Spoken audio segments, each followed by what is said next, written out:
ये मासूम बच्चियों की आंखें जो कि अभी भी अपने पिता के इंतजार में हैं। जयपुर के हरमाणा इलाके में सोमवार को हुए भीषण डंपर हादसे ने न जाने कितने परिवारों की खुशियां छीन ली।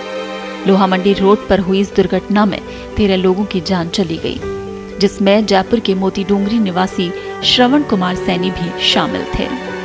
श्रवण कुमार सैनी के घर में अब सिर्फ मातम और सन्नाटा है। पत्नी पिंकी सैनी और बुजुर्ग मां गोपाली देवी बार बार बेहोश हो रहे हैं। परिवार की 13 वर्षीय बेटी तनु और 9 वर्षीय केसर का रो रो कर बुरा हाल है।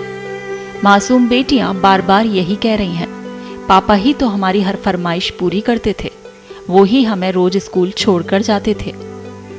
श्रवण सैनी की मौत के बाद परिवार के सामने अब आर्थिक संकट भी खड़ा हो गया है।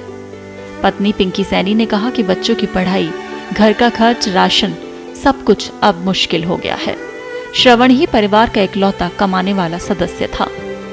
पिता का निधन भी कुछ समय पहले ही हुआ था और अब बेटे श्रवण की मौत ने मां गोपाली देवी को पूरी तरह से तोड़ दिया है।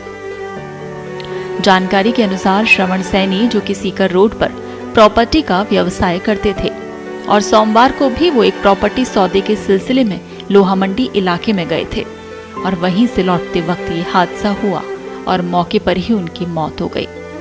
उनके रिश्तेदार सुरेंद्र सैनी ने बताया कि श्रवण के पास उस वक्त काले रंग का एक बैग था जिसमें करीब 5 लाख रुपए कैश, एक चेक बुक और 4 लाख रुपए के चेक थे।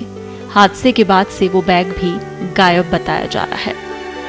आपको बता दें कि श्रवण की 2 बहनें हैं जो कि हादसे की खबर सुनकर कोटा और दौसा से जयपुर पहुंची और पूरे परिवार में कोहराम मचा हुआ है। मां और पत्नी को संभालना भी मुश्किल हो रहा है। परिवारजनों का कहना है कि श्रवण हमेशा दूसरों की मदद के लिए आगे रहते थे, लेकिन किस्मत ने उन्हें इस तरह छीन लिया।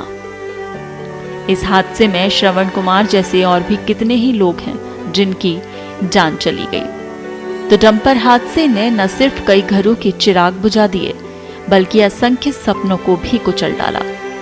जयपुर जैसे व्यस्त शहर में ये हादसा एक बार फिर से ट्रैफिक सुरक्षा और भारी वाहनों की निगरानी व्यवस्था पर सवाल खड़े कर गया है। अब परिजनों की सिर्फ एक ही मांग है कि हादसे के दोषियों को कड़ी से कड़ी सजा मिले और सरकार पीड़ित परिवारों की आर्थिक मदद करे। तो श्रवण सैनी की ये मासूम बेटियां अब भी दरवाजे की ओर देखती हैं, मानो पापा लौट आएंगे, लेकिन हर बार